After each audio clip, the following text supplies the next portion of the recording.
Welcome to Alkalign Lifestyle Institute. This is where science meets soul for next level wellness. I'm Fidelis Inoka II. I'm the founder and CEO of the Alkalign Lifestyle Institute for Quantum Healing. And here we explore everything from gut-brain harmony and breath work, fasting, exercise, grounding, sexual energy, spirituality, and timeless wisdom for modern health. If you guys are ready to align your biology with your purpose and your higher self, hit subscribe. Let's elevate from inside out. All right.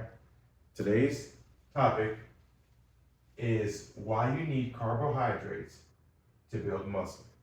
And let me actually put this right here where I'm going to put carbohydrates, not protein. There you go. Why you need carbohydrates, not protein, to build muscle. Let's get started. Now, here's probably the biggest misperception that I'll see. The biggest wrong belief that people have about muscle building, and I truly believe it's causing a catastrophe in the role of biology in people's guts, especially because protein powder, I've come to the realization, is not very good for you, as are pre-workout supplements and things for you to take to increase the level of energy that you have for your workout. Those aren't good for you either. And let me tell you why carbohydrates are the best thing for you to have in your diet, for you to build muscle. Okay? So here's how we're gonna start this. What do carbs do in terms of muscle building?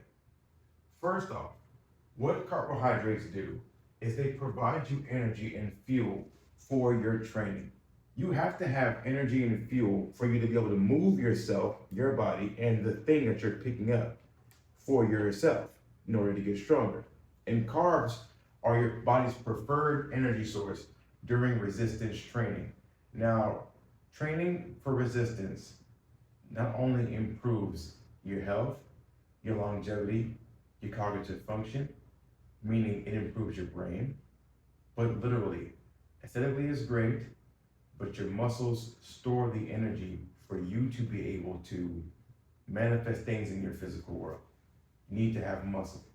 That's what aging less means. You need to have strength. Okay, without them, your workouts feel sluggish without carbs. You can't lift as intensely or recover as quickly. That's the first thing that carbs do. Second thing that carbs do, muscle glycogen storage.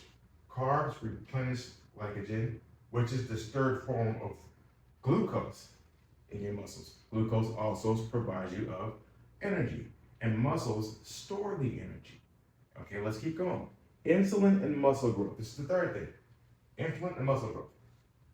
Eating carbs post-workout stimulates insulin, which carries amino acids into muscle cells using water. We're going to get into water next, okay, because water is important. But the amino acids, which essentially you can call amino acids protein, because proteins are made of simple amino acid structures. So the insulin, which again comes from your brain, is to talk about if you're type 1 diabetic or type 2 diabetic, you have trouble releasing the insulin from your brain that allows the cells to open to receive the nutrients, the minerals, the vitamins that your body needs in order to thrive and to prosper. Okay, so this is important because eating carbs is providing you again with the fuel. You can't drive your car, which is your physical vessel, anywhere without fuel to get somewhere. Okay, protein sparing. When carbs are low, your body breaks down protein and muscle tissue for energy. So your body breaks down what you've already built if you don't have any carbs. It goes automatically to the protein, which is again, amino acid structures, supplemental acid structures. It goes to break those down and your tissues for energy. you'll learn that the power of this comes from hydration. But obviously, you understand that carbohydrates means carbon hydrated, hydrated carbon.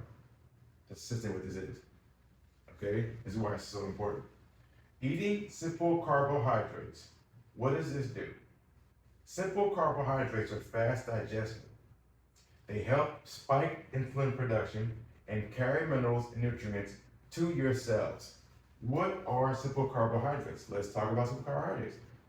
Plain and simple, they're going to be your fruits, your raw fruits, your raw vegetables, and your quinoas, your grains, also your potatoes, sweet potatoes, your lentils, your chickpeas, your pasta, even your sourdough breads, which I wouldn't eat too much of, but if you are a bread eater, I would choose sourdough bread, something with a more natural, and I'll say a less processed way of production. Okay, bananas, avocados. I'll give you an insight into my own lunch payoff for today. I have an avocado here. I have some grapes, which is my favorite fruit. I have a banana, even. I have, from our protein, I have simple, again, amino acid structures, nuts and seeds. Got walnuts here. Okay, you have cashews. You have even pumpkin seeds. Okay, and so they're all cooked slightly in coconut aminos. Okay, now aside from that, we're gonna get into hydration. What role does water have in producing muscle? Water has a lot of role in producing muscle, and you have to understand that being dehydrated is a cause for, and let me also explain this. Mainly, muscle building cannot happen unless you're in, let's talk about your brain, nervous system, the ANS. The ANS, which is the autonomic nervous system. Everything starts based upon your perception, okay? Autonomic nervous system. You have two sides. Parasympathetic, we'll call that rest and repair. And then you have sympathetic, which again is fight or flight. Fight or flight. Now, because of these two nervous systems that you have, one of them runs off of adrenaline and cortisol, which breaks down muscle tissue. Cortisol breaks down muscle tissue. You also have parasympathetic rest and repair. Your muscles only grow whenever you're in rest and repair mode. That's why your muscles grow overnight. That's why your muscles grow whenever you're resting. So people say whenever you're sleeping, it's primary for your muscles to be growing.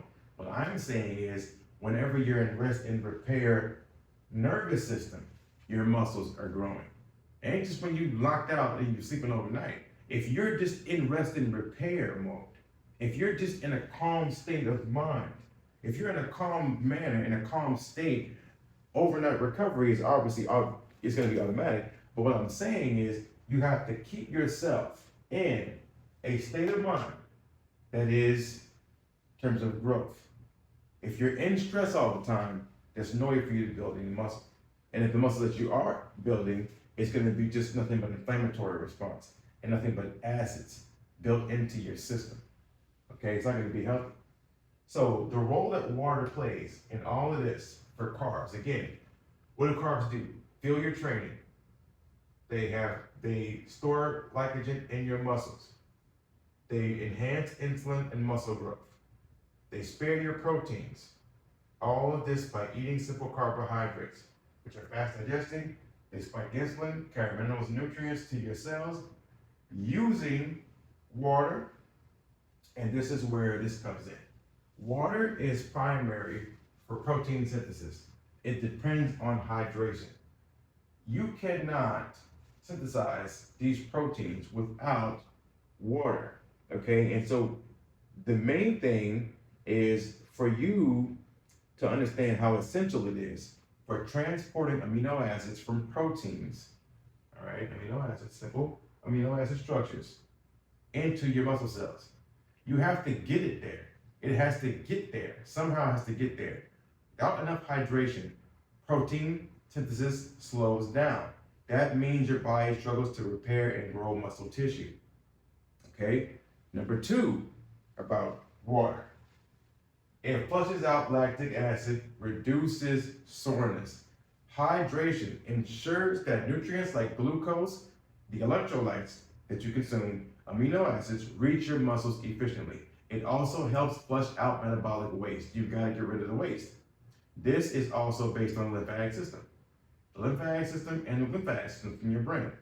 Okay, when you exercise, when you move your body, strength training, running, high intensity exercise, you start to clean out your brain and your body because of the energy that you put into the lymphatic system now gets to turn on, and it now gets to flush out the waste materials that were developed releasing from your cells. Okay? So here's what reduces your soreness and speeds up your recovery.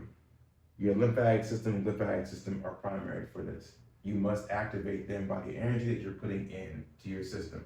Okay? Number three, all right, understand this, is that your muscle contractions, which also influence the lymphatic system. Muscle contraction influences the lymph. When you contract your muscles, you're influencing the lymph.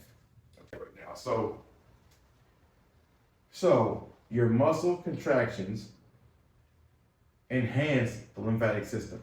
You need to have more contractions in your muscles in order to activate the lymphatic system and the lymphatic system to clean out your interstitial fluid plus cerebrospinal fluid and your blood plasma.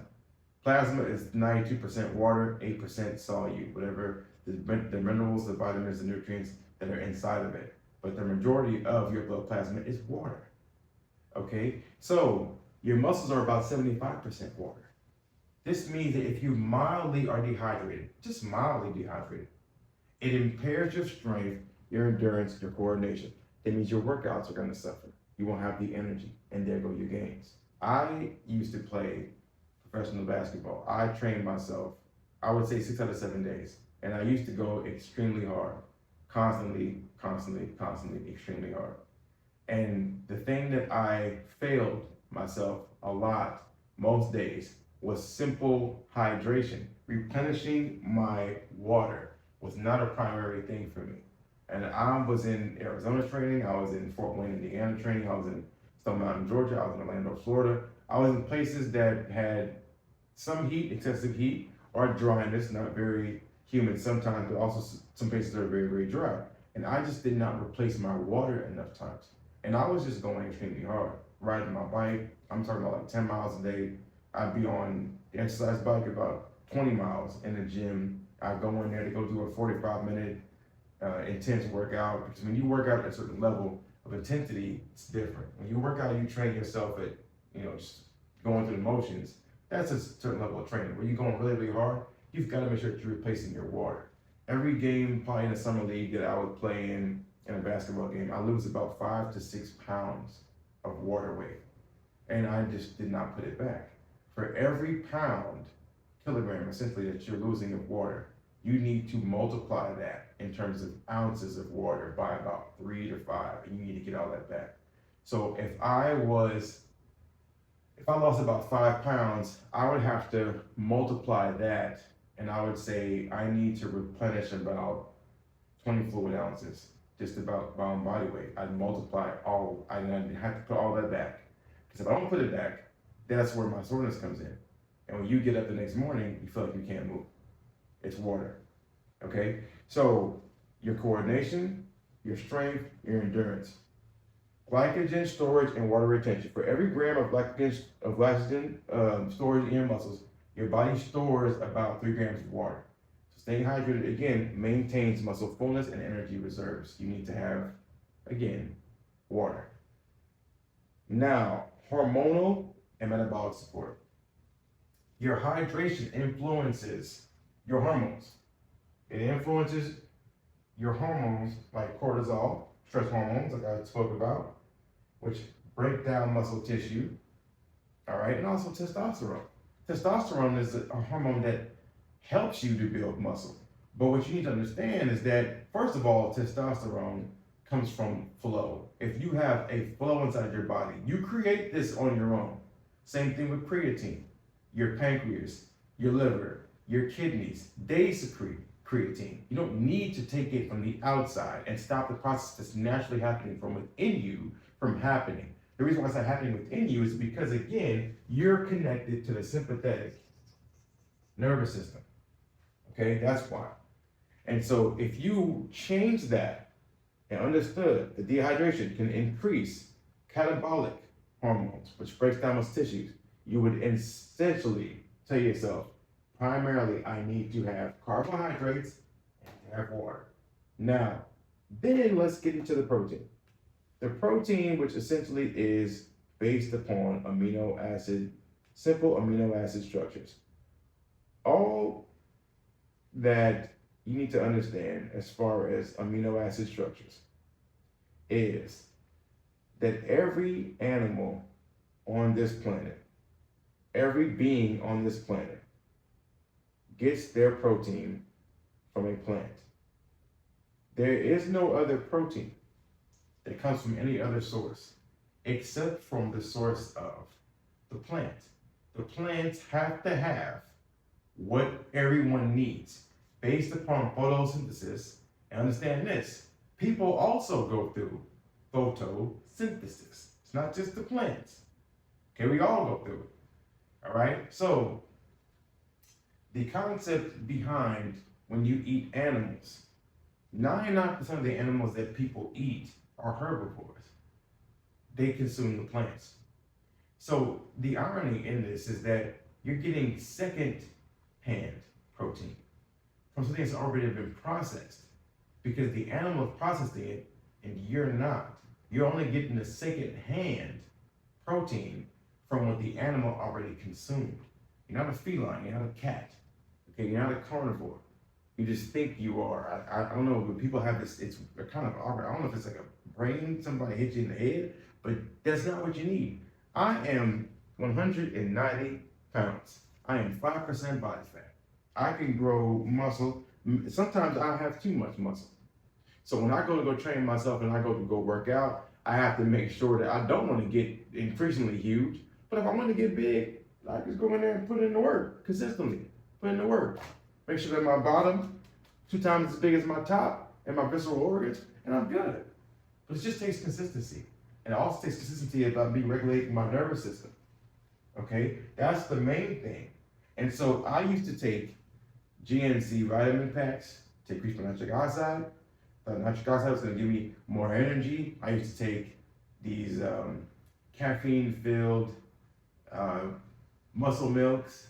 I used to take different protein shakes that had caffeine infused within it. There was things that were called, I think it's called ephedrine, I think. There was more supplements that I didn't know anything about these things. And all these things were supposed to be things that pushed me to train myself harder. And all I didn't have to do was go to sleep on time, okay, eat with the circadian rhythms, all right? And also I started to understand timing. And here's what I mean by timing, okay? Because again, simple amino acid structures basically are protein. That's what protein is, simple amino acid structures. It's just broken down. And so what you do in order to synthesize that is you just consume the foods that get you what you need: nuts, seeds, leafy greens. That's pretty much it. You don't need to do anything else. You don't need to eat meat, okay? So there is what's called a meal timing. And if you can understand meal timing, here's what's gonna help you guys. You wanna have a balanced meal 1 to 2 hours before you train, but you want it to be rich, okay, in carbohydrates. you can have simple, just do your workout with sustained energy. So when you go in to go train yourself, you'll have the energy for you to go put the work in. All right. So what this does is it fuels your body to sustain energy. It reduces muscle breakdown during intense training and also primes your body for post-workout recovery. And this is another thing. Number two, you have a post-workout window. Your post-workout window, your anabolic window. You'll see people go in there and shake their shakes up. As soon as they get done, they got half an hour. They just start running to go do this. They say that the primary time is about 30 to 60 minutes, which actually is a time. Because once you get done, you have this window where you'll start to feel these tingles and all this energy moving through your body. This is the window. So you maximize muscle protein synthesis and replenish your glycogen stores, and you also reduce your cortisol. All of this happens, but you have to do this because after your training, your muscles are like sponges because it's been squeezing out the lymph from your body that's been moving from foot to head, foot to head, foot to head, and it's been filtering out what you need and getting rid of the waste. So now it's like a sponge, it's now gonna be absorbing. Okay, so now if you just eat something, but make sure it's a good complex or a good simple carbohydrate structure, not complex carb, simple carbohydrate structure, because you want it to be fast digesting to help you spike your insulin. Go get some berries, go get some grapes, like I just showed you. Some grapes, go get avocado, go get a banana, okay? Go get some, you can even have some nuts and seeds. You do not need to go get a protein shake. Because what that's gonna do is destroy your gut life. It's gonna cause you irritable bowel syndrome, bloating, all types of things you do not wanna deal with. And you need to also be hydrated. You should have, if you're gonna go train hard, like I'm hitting the gym after this right now. I got a 64-ounce jug of water right here. I'm gonna be taking this water in 8 or 9 ounces each time I go doing some sort of work that I'm doing. I need to take in some water. I gotta go play some basketball. I'm gonna go get on the court, go run some sprints, whatever I'm doing. I need to make sure that I'm increasing my water immediately. Okay, and insulin nutrient timing. So carbs consumed around workouts, again, they spike your insulin, like I said. So this helps you to settle amino acids and glucose into your muscle cells. That creates a more anabolic environment. Anabolic, we're talking about energy. You don't need to take steroids, you don't need to do any of this stuff.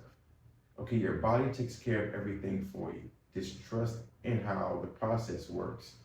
Okay, so in short, if you train harder with more volume, you need to have more carbs.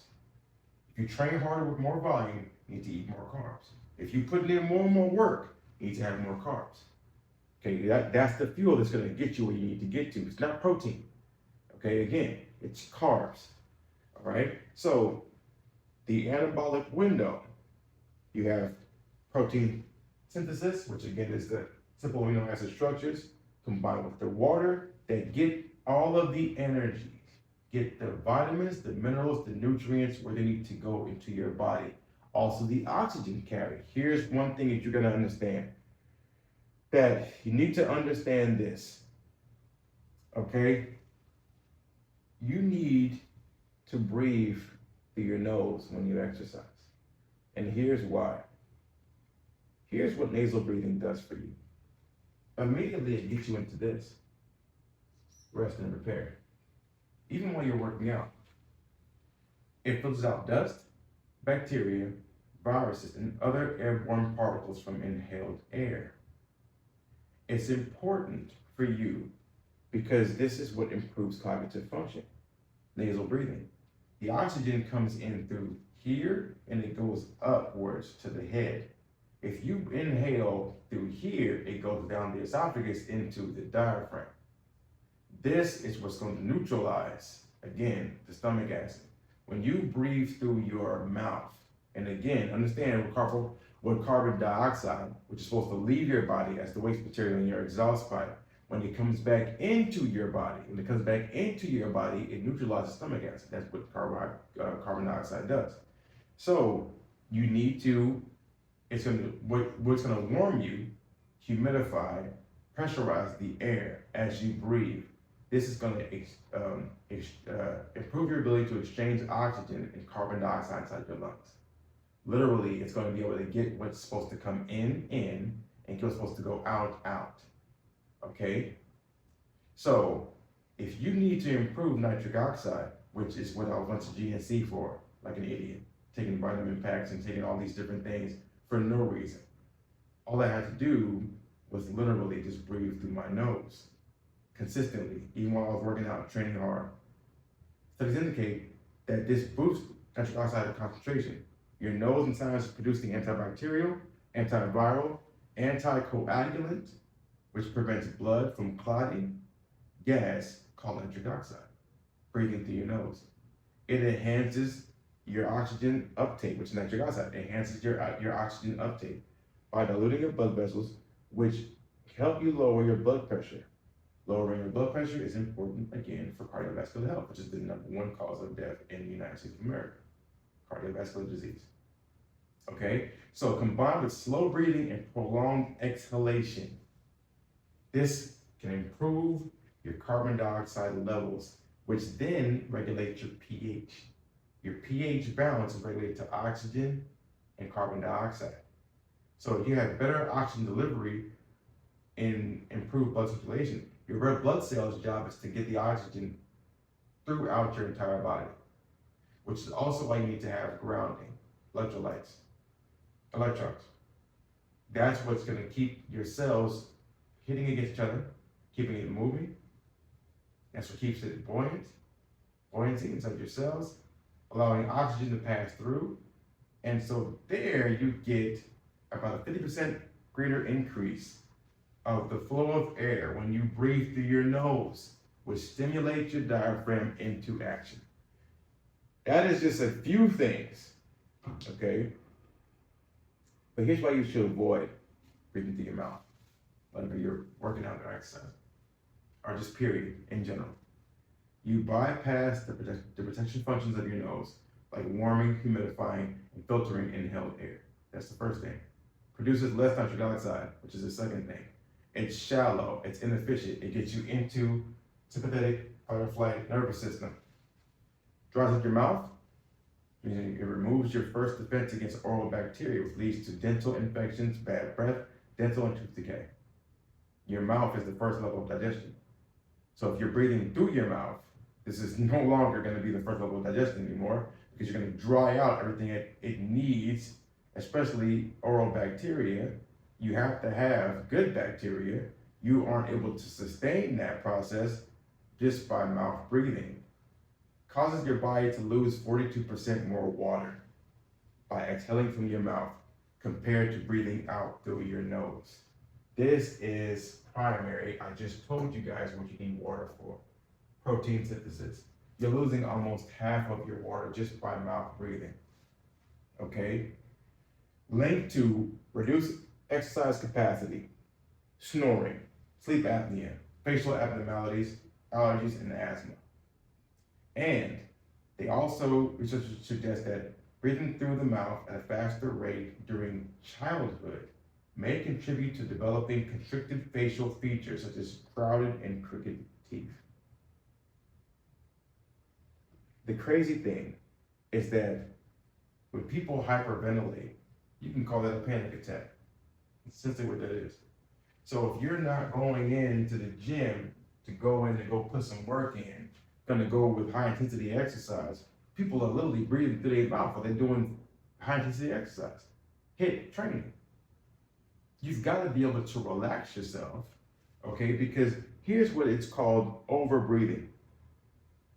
It leads to a too high a concentration of oxygen relative to carbon dioxide, which then causes small airways and blood vessels to constrict, whereas higher concentrations of carbon dioxide open your airways and dilute your blood vessels. Okay, so you need to have that carbon dioxide that's supposed to be leaving your body so that the oxygen can come in. Another effect of a buildup of oxygen relative to carbon dioxide is that all of a sudden, it's almost like saying you'll have alkalosis to acidosis. When you have more carbon dioxide and less oxygen, acidosis. But when you have more oxygen and less carbon dioxide, you have alkalosis. It's the same thing. You need to be neutral. 7.35 to 7.55. That's going to be where you stay at a healthy rate. So when you can regulate this, just simply by breathing through your nose, okay? What you want to do is take your hand, place it on your belly, okay? Whenever you inhale in, exhale out. Keep it through your nose.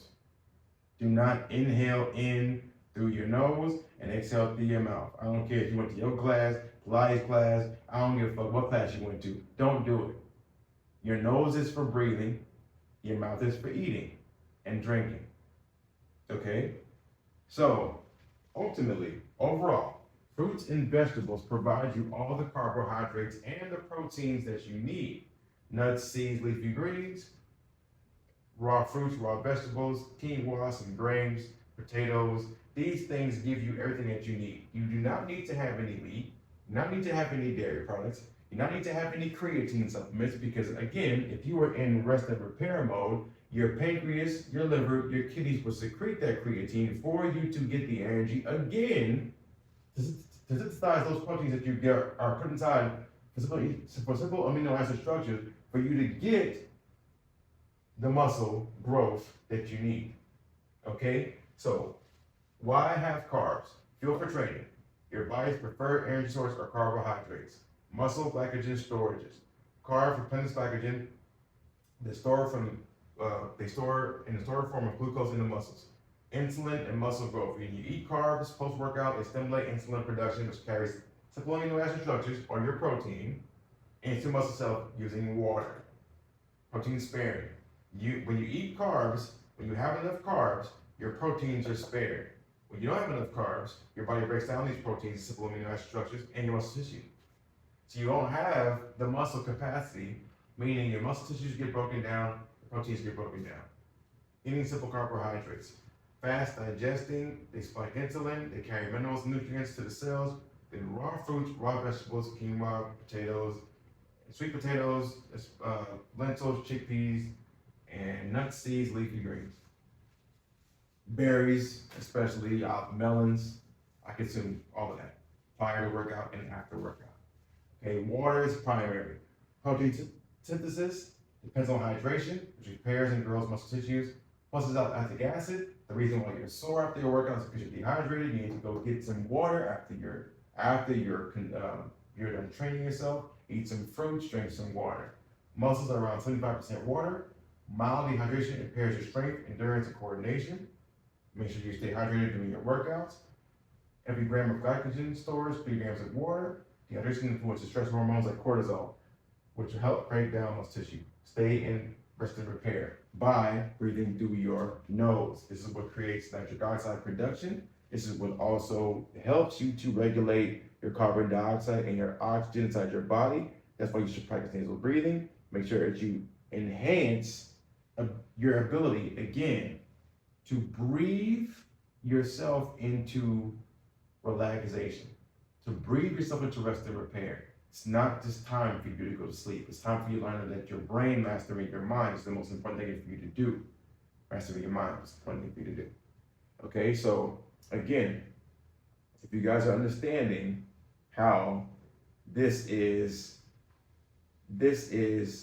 not only is it imperative for you to understand that you need carbs, it's imperative to understand that you don't need as much as what they say protein.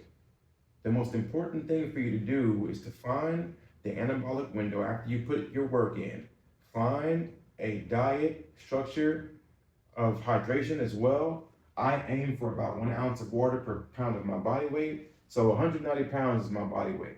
Okay, so I need, and if I'm putting a lot of work, which I do put a lot of work in physically, I need to be able to take that, because if I'm sweating, which I do, I train heavily or intense, and I'm in a hot climate, I'm in Southern California, I need to make sure that I'm sipping right when I get out, right when I get up in the morning, 12 to 16 ounces of water prior to me working out.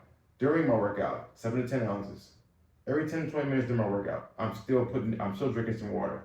And afterwards, I rehydrate with about 20 to 24 ounces per pound of body weight lost. If I lose 5 pounds of body weight, I need to get 100 ounces of water immediately inside my system. And that is the truth.